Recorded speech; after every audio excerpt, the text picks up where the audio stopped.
There. Welcome to Hourglass Workshops and Conversations with Nancy and Cheryl. I'm Nancy Burns. I'm an acupuncturist in San Jose, California.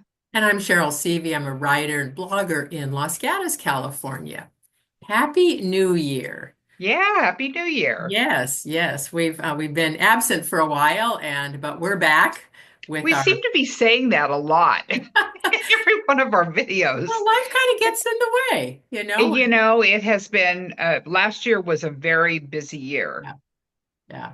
I don't anticipate that this year is going to be quite as frenetic as last year. What do you Uh, think? I've given up anticipation. I don't know what's going to unfold. Yeah. And so it's just hard to say. But as we have done in past years, and we're doing again this year, we have selected our word of the year for 2025.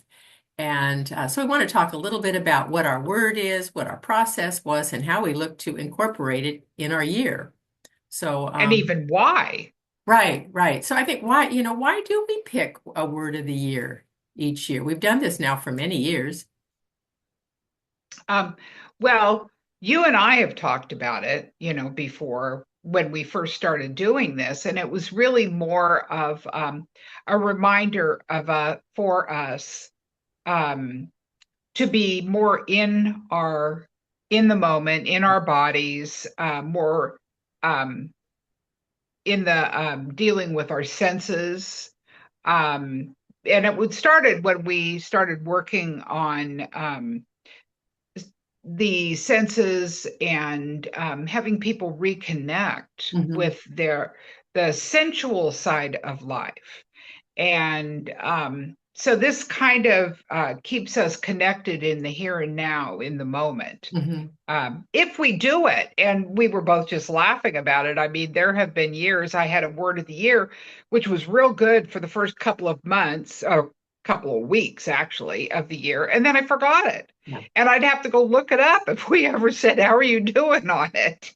So I Right. told Cheryl that this year I put it on my calendar at 6 a.m. every morning for the next 365 days. Hmm. So it's the very first thing I see in the morning, which reminds me, Yes. Yeah. of what my word is. Yeah. That's a great idea. That is a great idea because I think both you and I are very calendar driven. And Yes. if it's on our calendar, it will, it's there, it's out of our brain, it's onto our schedule. We will make it happen unless, obviously unless there's a change, a conscious change. But our calendar is the first thing we look at in the morning. And for me, it's almost the last thing I look at night. So I can Yeah. kind of look at, Yeah. okay, what's on for the next day. Right. And get ready. So I think that's a really good idea, and that's kind of a lesson learned from forgetting it. After a couple months, I always like it when you and I like it about March. I go, "What was my word again?" And I know. so clearly that system didn't work so well. So we're on to a new system, and we'll see if that's better. Best laid plans. That's right. That's right. But learning, Oh, no, never too old to learn. So what is your word of the year? my word this year is remember. Hmm. And it's not just to remember things, which would be nice if I actually could remember things, but um, like today, it's remember to allow. And yesterday, it was remember to be grateful. And so every day, I think of one thing that I want to be conscious of during my day. I have a tendency to be way too much in my future head.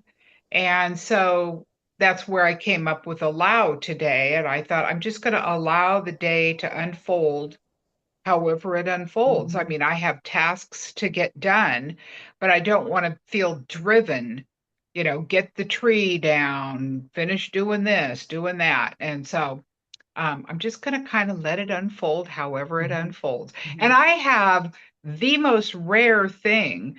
I have actually nothing that I have to do between now and next Tuesday, which I never have days like that. And so it's really kind of nice. Yeah. It's almost like being retired. I Hmm. wouldn't want to make a steady diet of it, but Hmm. it's Hmm. nice right now. Yeah. How Yeah. about you? What's your word? My word this year is complete. Oh, good. And I'm really good at starting things, and I'm really good at sprinting to the finish. But my weak point is the middle, the middle. It gets muddled. I lose track. I lose interest. My energy wanes. And I don't think that's uncommon. So it's complete in terms of, there's some big projects that I hope to complete this year that are, really high on my priority list. And I'll talk about those at another time. But and then I've been working on them for a while. But complete is completing each thing each day. And it's a small, if I do a small action each day, and complete it, because I tend to start something and then I pick up and wander into another room and I don't quite finish. And I was looking at ways, kind of like little hints of ways to complete things. And I thought, well, I'll just give myself a reward, you know.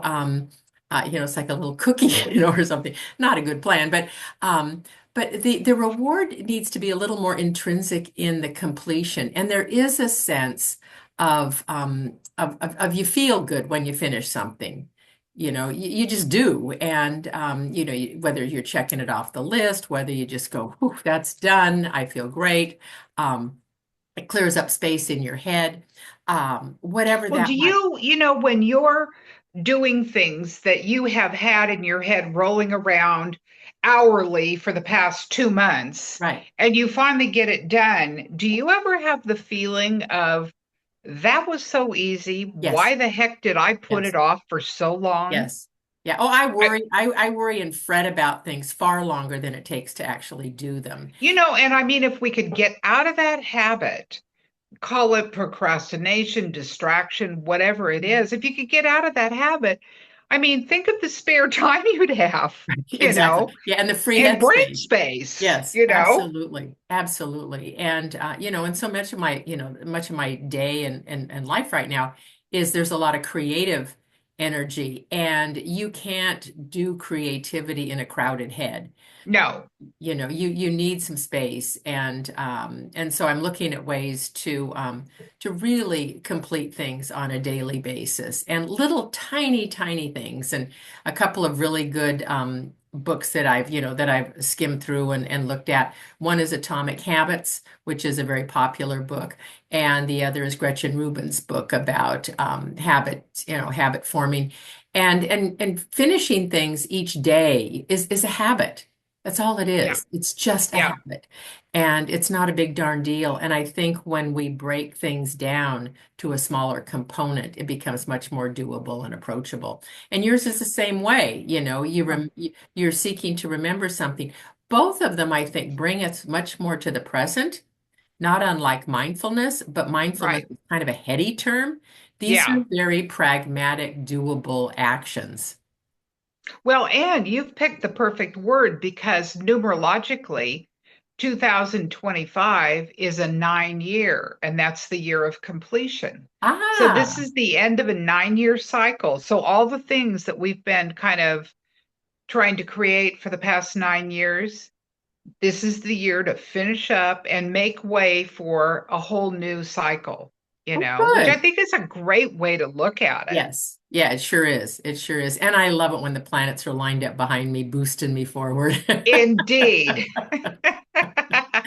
So, So so I you think must get everything done this year that because is it's the end. that's right. Yeah. Well, in that case, so what do you, our audience, do you have a word of the year? And if so, please let us know. Send us an email, post it on YouTube, send us a text, however way you know how to get a hold of us. And we would love to hear what your word of the year is. Really, there's so much fun to hear from everybody, and they're Yeah. all so unique. Yeah, yeah. And I think look for ways to make sure that it's present and in front of you every day. I'm putting mine on my calendar every day as well. I think that's a terrific idea. And at least that gets us started. And it's one thing I can check off my list each morning. Exactly. Yay, Whoa, I, there's my word. I completed something. So anyway, so until next time, Happy New Year, everybody. And we'll be back again soon. Bye now. Bye.